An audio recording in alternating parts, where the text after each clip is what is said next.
So I started Hint about 12 years ago out of my own interest to get off of a little-known soda called Diet Coke. So I was drinking Diet Coke every day religiously. I think you could fairly call me an addict to Diet Coke.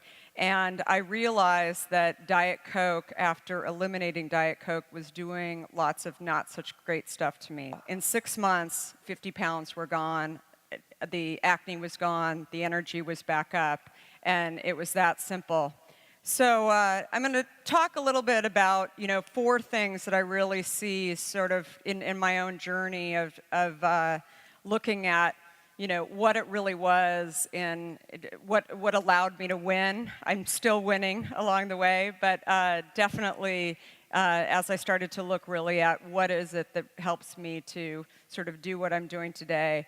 As I mentioned, this was the biggest problem for me, and when I started to look at the soda industry as a whole, I really looked at Diet Coke as well as Diet Pepsi and thought that, these are large public companies who are really out to actually get me to drink soda. They were not interested in actually helping me get healthier as a consumer. And so if I really wanted to actually have change, I couldn't rely on those guys to actually go and develop this product for me. So I thought, I'm going to actually go and figure out how to do this product and get it out on the market.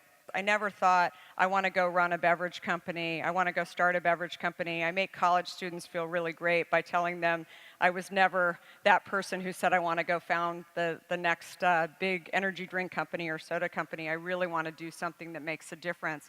But I think that something that great entrepreneurs do is that they not only search for why and sort of how they're developing their own product and ultimately their own company, but why are their biggest competitors, potential biggest competitors, actually doing what they're doing.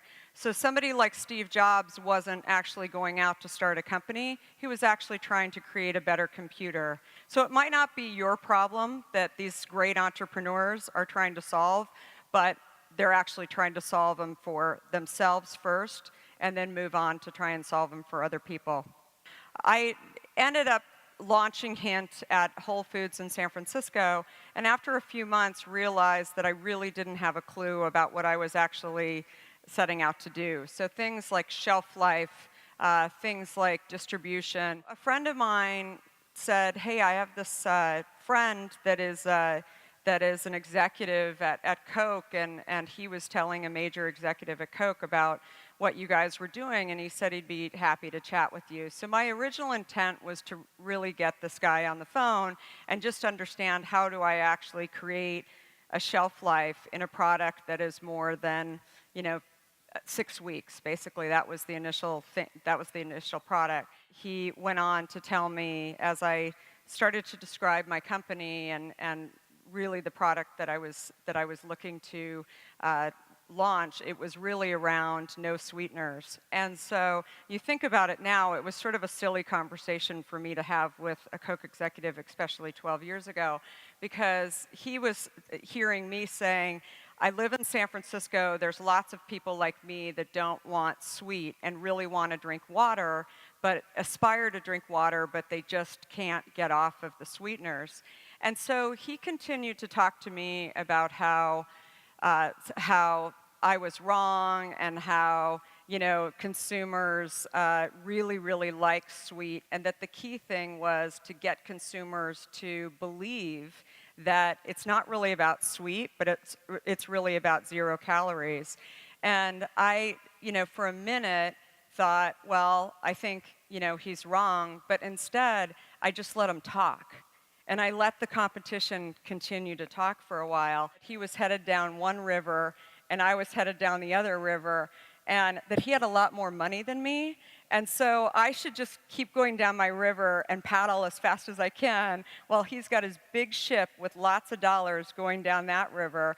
And this leads me to point number 3, that these large companies and companies like, the big soda companies that I go up against, once they actually start to realize that you're a real threat and that you actually may have been right, they'll be your biggest naysayers out there. But I think at the end of the day, what they can't do is actually undo the problem that you're trying to solve.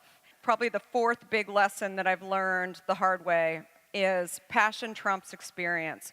And so my worst problem was actually hiring people that had gone so far down a path with one of these large companies because I spent more time undoing the way that they had been taught to think. My best employees today are the ones who have been passionate about a problem and have really identified that it is a problem. You want to hire people that are really thinking differently about things and are most passionate about the problem and how you do it.